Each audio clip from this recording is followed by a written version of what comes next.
عليكم ان شاء الله. النهارده احنا في مطعم المحيط. انتوا عارفين ان انا اليومين دول زدت فبعمل رجيل، فلازم نضرب سمك صافي وسلطه وكلام من ده. طب يلا بينا نبدا. اول حاجه بنشربها ميه بليمون عشان نشيل الدهون.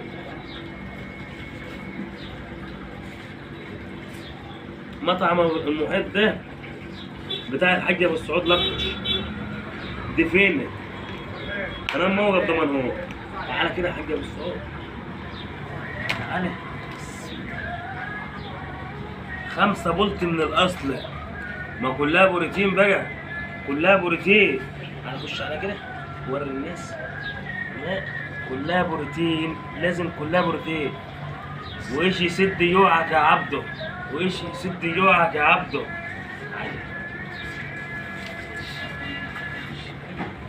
ماشي يا حاج ابو السعود، شوف